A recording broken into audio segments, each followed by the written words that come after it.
Okay, so this lecture is about one of our labs. It's separation of a multi-component heterogeneous mixture. We're going to use an acid-base extraction to separate three components. This is experiment 6 in the sequence. Here we go. So the theory behind extraction is a physiochemical process of separating one single component from a complex mixture. So we could have a binary mixture, a ternary mixture, and we're just separating each component.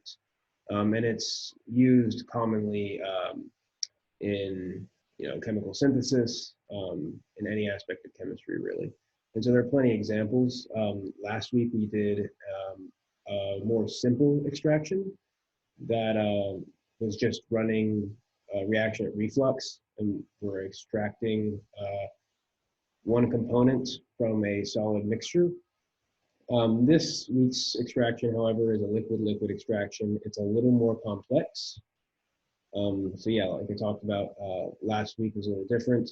This week, the liquid-liquid extraction, we're going to be separating these compounds based on their relative solubilities in different immiscible liquids. The immiscible note here is very important. You can remember when we separated the two liquids that were miscible, so ethanol and water, we had to do a distillation. But when they're immiscible liquids, we can separate them because they form two unique layers. And some common solvents used are, again, immiscible solvents, so methylene chloride and water is a common one. That's what we're going to be using during this lab. So the solvent choice is very important. So like I said, the extraction solvent must be immiscible within the solution. So again, if we're running a reaction in DCM, we can add water to that. It's common to work up reactions. For example, you can work up a reaction doing an extraction when you do like a borohydride reduction. Your byproduct is going to be these borate salts that you want to remove from solution. So you can do an extraction from DCM with water and a weak base like sodium bicarbonate. That's commonly used. These other bullet points are not quite as important. I mean, obviously we want the solvent to be non-toxic if possible, but again, these other two aren't anything really to worry about because either way, our solvent that we add could be more soluble or less soluble. It doesn't really matter. The main thing is that they're immiscible, and that way we can easily separate them in the separatory funnel because they form two distinct layers. So this week, like I said, is an acid-base extraction. So it's important to understand these acid-base reactions and know them well so that we can predict which compounds are going to be in which layers. So many organic compounds are just going to be soluble in organic solvents like dichloromethane, for example. But if we were to protonate or deprotonate a functional group in that organic molecule, then it would form an organic salt, which is ionic, so it's going to be very polar, and then it would be pulled into the water layer. So it would no longer be in the nonpolar organic layer. So the solubility can be affected by performing these very simple acid-base reactions on our binary ternary mixtures. And so acidic functional groups, are carboxylic acids. Alcohols are relatively acidic, depending on the strength of the acid we use. Phenols are acidic, thiols, same thing. Bases, so any sort of amino group is going to be relatively basic. So you can see on the flow chart, or this one isn't the flow chart, but you can see this sort of acid-base reaction. We have an acid on our top row here, that carboxylic acid. We add base to it, it's going to deprotonate it. So what was once a water-insoluble carboxylic acid is now the water-soluble carboxylate. So that's just a way to take this acid and extract it from the DCM, the organic layer, and pull it into the water layer.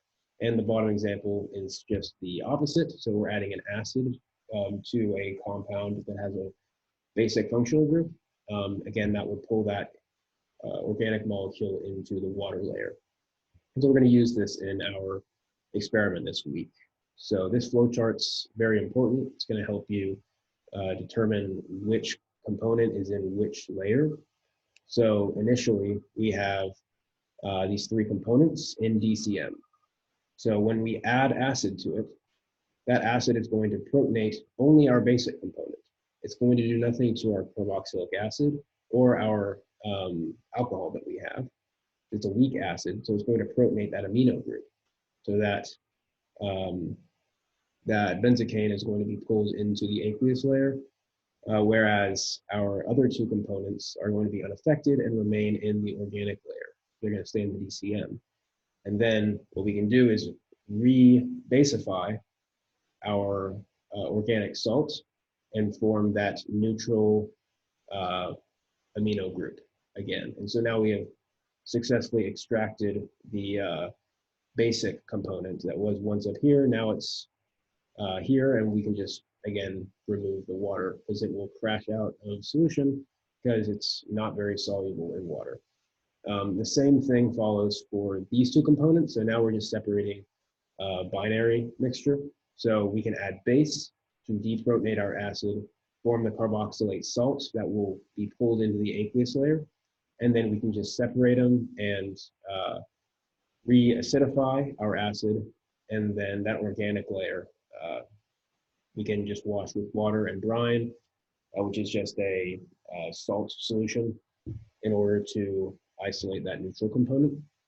And so it's important to note which layer is which, so we can determine whether DCM or water is our top or bottom layer based on density. So these are immiscible liquids, so they're going to form two layers, and water has a density of 1, and so the density of DCM is 1.3, I think. I'm not actually sure, but I know it's more than water, so it's going to be like heavier than water. So we can use that to conclude that the DCM is going to be on the bottom layer. So our organic phase is always going to be below our water phase. And so it's important to remember that as we're doing the extraction and the experiment in general, so you don't accidentally get these confused and try to rebasify your organic layer, for example, which is just going to mess things up. So using a separatory funnel, that's how we perform extractions. So you'll just have all of your components in here in dichloromethane. You'll add your, whether it's acid or base, and then you shake to mix that up and to form or to get the deprotonation or protonation step to happen. And when we shake the funnel, there's going to be a pressure buildup. So we need to vent that funnel by turning the stopcock one way or the other. It doesn't really matter as long as it lines up so that the gas can escape. We keep shaking it until we don't hear any more gas that's building up and being released. Just two important things to note, I would say. So you need to make sure you're venting into the snorkel. If you're not venting into the snorkel, then you're letting potentially dangerous vapors escape into the room, which that's not good. The only other thing I want to add is that when you are finally ready to elute that bottom layer out of your separatory funnel, you cannot do so with the lid on. I know some of you will try to do that with the lid on. When you open it up with the lid on the top, there's a vacuum that forms in the separatory funnel, in that headspace, and there's nothing pushing down to force the liquid out. So it's not going to come out the bottom. So you need the cap off so that when you turn the stopcock, everything will elute that way. That's a mistake that will probably be made, but it's just an easy fix. And we're going to use two different spectroscopic methods to determine the identity of our unknown compound. So remember, we had our basic compound that we know, our neutral compound that we know. We'll need to confirm that identity to make sure that we have what we think we have. but our acidic component is an unknown. So we don't know which one it is of the three that are a possible acidic component. So we need to use IR spectroscopy and NMR spectroscopy to determine what our product is, or what our acidic component is. And lab safety, we know that DCM is carcinogenic, so be careful with the acid-base solutions, and we need to vent into the snorkels. Anytime we have DCM around, we need to keep a close eye on things and make sure any DCM vapor is going into the snorkel, because it's, again, very low vapor pressure. So, or I guess very high vapor pressure, low boiling point. So we need to make sure that that's going into the snorkel and not going into the air that we're trying to breathe.